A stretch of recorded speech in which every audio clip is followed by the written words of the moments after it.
Hey everyone, and welcome. Today we're cracking the code on a really common, and let's be honest, a really annoying issue for a lot of Nissan owners, that P0171 error. If your dashboard is currently lit up like a Christmas tree, don't sweat it. We're going to walk through this, and by the end, you'll know exactly what to do. Let's get right into it. You know the feeling, right? You're just driving, everything seems fine, and then bam, there it is. That little check engine symbol just staring back at you. It's frustrating for sure. And a lot of the time, it's pointing to this specific code, P0171. But what in the world does that actually mean for your car?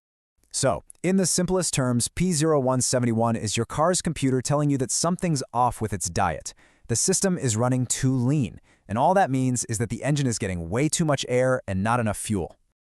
I like to think of it like a recipe. A happy, balanced engine has the perfect recipe. Just the right amount of air mixed with the right amount of fuel. It's what gives you good performance. But with a P0171 code, that recipe is all wrong. It's a lean recipe. You've got way too much air in the mix, and it leads to all sorts of problems, like rough idling, bad fuel economy, and of course, that pesky check engine light. Okay, so we get the engine's air-fuel recipe is off. But the real mystery we need to solve is why? What is actually causing this imbalance? Well, that's where we get to do a little detective work. The good news is you don't have to guess. This code almost always points to one of four main culprits. You've either got an intake air leak, a bad air-fuel sensor, an issue with a fuel injector, or maybe an exhaust leak. This right here, this is our roadmap. We're going to check them off one by one. And that brings us to our diagnostic checklist. Now, the key here, and I can't stress this enough, is to be systematic. We're not just going to start randomly replacing parts. We're going to check things in a logical order, starting with the most common and often the easiest thing to fix. First up is the number one offender for a P0171 code, an intake air leak. All this means is that extra unmeasured air is sneaking into the engine somewhere it shouldn't be. And that extra air is what completely throws off that delicate air-to-fuel recipe we were talking about. So how do you find it? It's actually simpler than you might think. Just pop the hood and start with the visual check. Look at those big rubber and plastic hoses going into the engine. See any obvious cracks? Are any of the clamps loose? Next, start the car and just listen. A lot of times, a vacuum leak will make a really distinct hissing sound. And this is exactly why we start here. So often, the fix is super simple. You find a cracked hose, you replace it. You find a loose clamp, you just tighten it down. And just like that, problem solved. You might have just saved yourself $100 and a trip to the mechanic.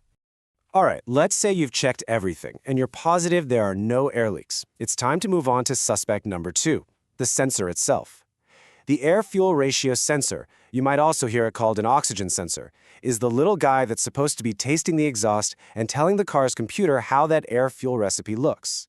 If the sensor is bad, it's feeding the computer garbage information. Now, this step is a little more technical. You'll need a basic OBD2 scanner. They're not too expensive, and they just plug in right under your dashboard. With that tool, you can see the live data the sensor's sending out. What you're doing is comparing those numbers to what the manufacturer says they should be. And the verdict is pretty simple here. If the readings from that sensor are lazy or stuck or just all over the place, it's lying to your car's computer.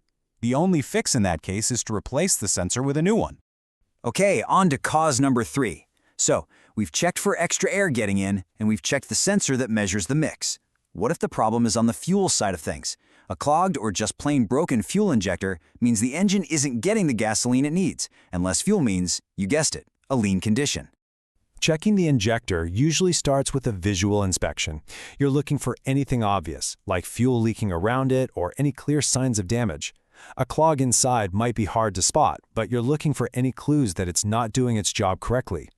So for this, you've got a couple of options. Sometimes you can have the injector professionally cleaned and it'll work like new, but other times, especially if it has an electrical problem, a full replacement is really the only way to go. And that brings us to our fourth and final common cause, an exhaust gas leak. Now this one is a little sneaky. If you have a leak in your exhaust pipe, specifically before the AF sensor, it can actually suck fresh air in.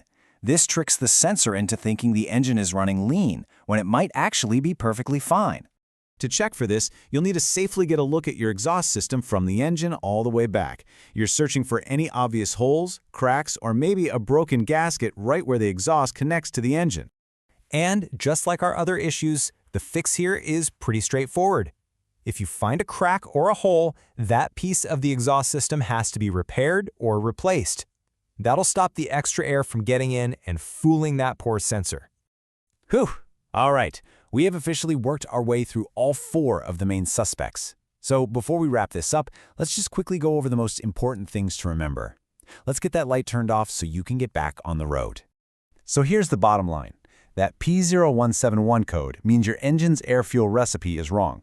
Too much air, not enough fuel. And it's not just the light, it's hurting your car's performance. When you start your diagnosis, always start with the most common and easiest cause, those intake air leaks. And most important of all, be systematic. Follow the steps. That's how you'll find the real problem without just throwing parts at it. So, now you've got the knowledge. That check engine light isn't some big scary mystery anymore. It's just a puzzle, and you now have the guide to solve it. So the only question left is, are you ready to get in there and get your Nissan running like new again? Thanks for tuning in.